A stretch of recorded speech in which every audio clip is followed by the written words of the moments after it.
पाकिस्तान चाहता है कि हम जो है वो नरेंद्र मोदी जी यानी कि जो प्राइम मिनिस्टर ऑफ इंडिया है, नरेंद्र मोदी जी उनके साथ बातचीत करें, भारत के साथ ताल्लुकात बेहतर हों, उनके साथ डायलॉग किया जाए। क़यादत नरेंद्र मोदी के लिए शहबाज शरीफ का वाज़ेह पैगाम, मुज़ाकरात की दावत दे दी। अल अरबिया से इंटरव्यू में कहा, आए बैठकर मसला कश्मीर समेत तमाम मसाइल हल करें।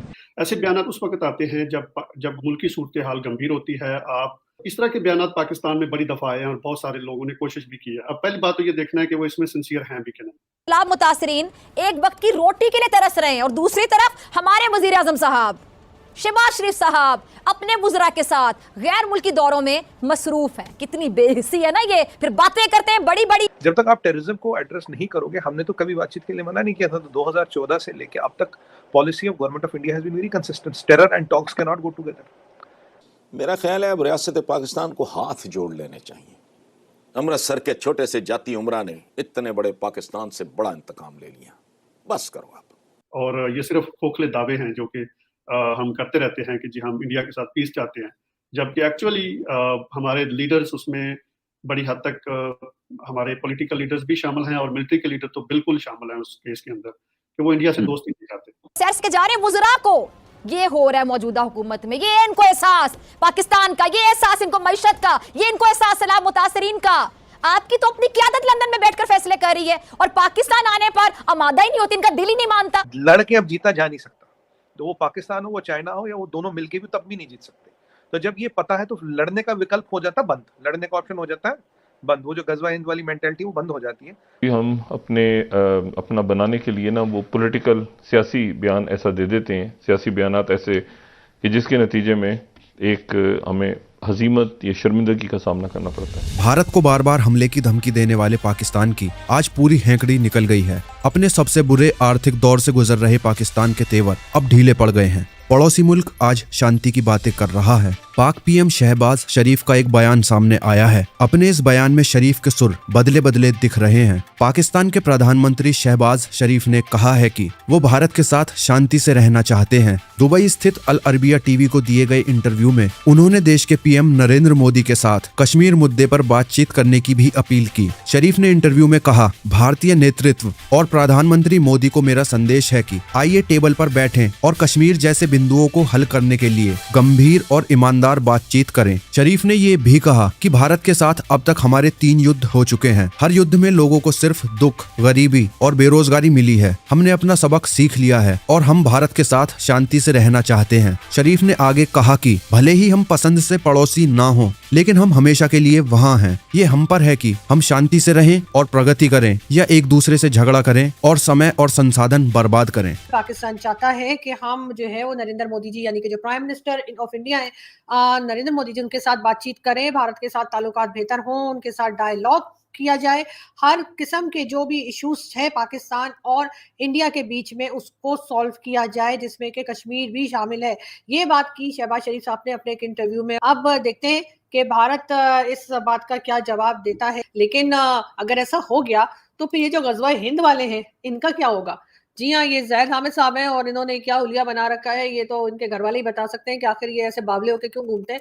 मगर जो गजवा हिंद के शौकीन बैठे हैं पाकिस्तान में वो क्या करेंगे, क्योंकि गजवा हिंद तो फिर होने नहीं लगा। क्योंकि ऑब्वियसली आप देख रहे हैं कि अगर ये सारी टर्म्स सेट हो गई, दोनों कंट्रीज आपस में बात करने लगे, इन्होंने एक जगह पे किसी जगह पे डायलॉग करके और ये बात को समझ लिया और सेट कर लिया कि जी दोनों एक दूसरे का ख्याल करेंगे और अंदर जो शिकायतें थी वो नहीं होंगी। पूरी कोशिश की जाएगी कि पाकिस्तान की तरफ से भी जो नॉन स्टेट एक्टर्स और इस किस्म के जो चीज़ें हुआ करती हैं वो रोकी जाएं और साथ साथ ट्रेड ओपन हो, कश्मीर का ये चूरन और गाना बंद हो।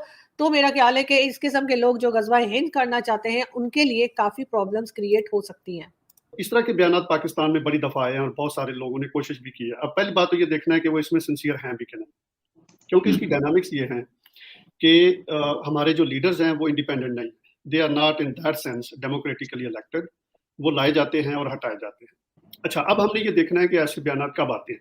ऐसे बयान उस वक्त आते हैं जब मुल्क की सूरत हाल गंभीर होती है। आप उसको इकोनॉमिक प्रेशर कह सकते हैं, अवाम पिसी हुई होती है और वो डिमांड भी कर रही होती है कि हमारे पास राइट्स होने चाहिए। और ख़ास तौर पे अभी पिछले दिनों में जो फ्लोर का क्राइसिस पाकिस्तान में आया है, उस वजह से बहुत सारे लोगों ने ये क्वेश्चन भी करना शुरू कर दिया है कि वाई नॉट इंडिया, हम इंडिया से क्यों नहीं तजारत कर सकते। तो एक तो डोमेस्टिक प्रेशर भी इसमें नजर आ रहा है।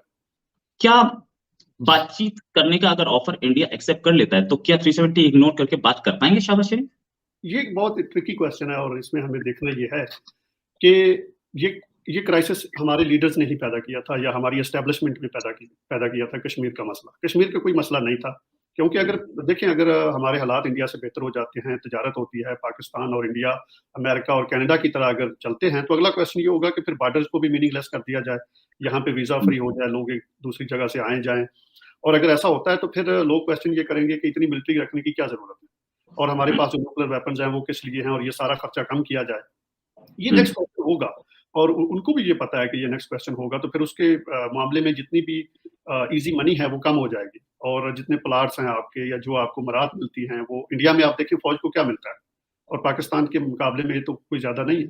तो पाकिस्तान की आर्मी की भी सूरत हाल उसी तरह की हो जाएगी, और इसमें हमें नज़र आता है कि वो सिंसियरिटी लैकिंग है, वो सिंसियरिटी उस हद तक नहीं आ पाएगी, और ये सिर्फ खोखले दावे हैं जो कि हम करते रहते हैं कि जी हम इंडिया के साथ पीस चाहते हैं, जबकि एक्चुअली हमारे लीडर्स उसमें बड़ी हद तक हमारे पॉलिटिकल लीडर्स भी शामिल हैं और मिलिट्री के लीडर तो बिल्कुल शामिल हैं उस केस के अंदर, कि वो इंडिया से दोस्ती नहीं चाहते। तो अगर ये बात की जाए कि we have learned our lesson, यानी ये कि हमें ये सबक हासिल हो गया है, तो क्या हम इससे ये मुराद लें कि अब पाकिस्तान आगे बढ़ के उसने ऑफर किए कि आइए टेबल टॉक करते हैं, तो इंडिया इस बारे में क्या सोच रहा है? इंडिया तैयार है टॉक करने के लिए? अभी पाकिस्तान की जो परिस्थिति है, इंडिया के साथ ट्रेड करना पाकिस्तान का कंपल्शन है, भारत के लिए ऑप्शन है।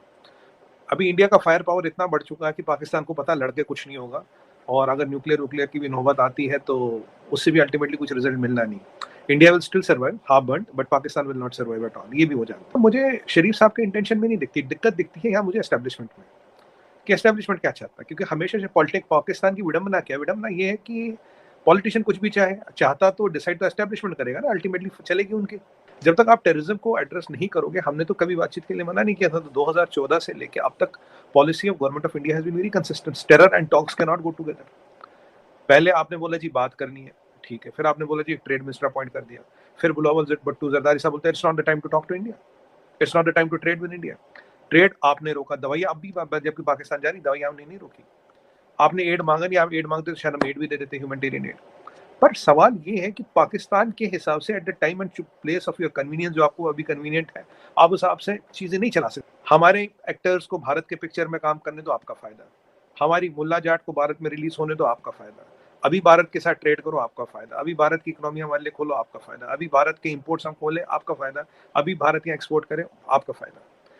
अभी जब आपका टाइम होता, जो आपका फायदा होता, उसके हिसाब से आपकी फॉरेन पॉलिसी में चेंजेस आते हैं।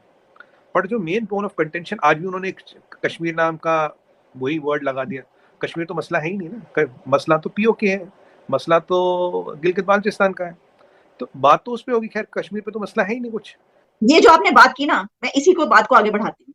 हमारी तरफ से भी जब ये बातें की जाती हैं, जैसे मैं खुद ये कहती हूँ, ये जो इसके अंदर उन्होंने बात की कि दोनों कंट्रीज को 3 जंगे क्या 4 जंगे हम भूल जाते हैं, तो हमें ये याद रखना चाहिए जंगे किसने शुरू की, फिर हमें याद रखना चाहिए इसमें शिकस्त किसको हुई, फिर हमें ये बात करते हुए ये भी याद रखना चाहिए कि जब हम ये कह रहे हैं कि इन जंगों की वजह से दोनों मुल्कों में भूख और वो नंग पैदा हुई है, तो जो पैदा हुआ है उसकी वजह से इस वक्त हम मुश्किल में हैं। मतलब आप लोग तो निकल गए हैं उससे, यानी अगर जब हम ये बात करते हैं ना बेरोजगारी ये सब कुछ, आप तो बड़ी तरक्की करते हुए नजर आ रहे हैं, तो इसका मतलब ये हुआ कि इन जंगों का सारा जो मलबा है वो पाकिस्तान के ऊपर ही आया है, पाकिस्तान को नुकसान हुआ है, हमें सबसे ज्यादा नुकसान हुआ है इसका।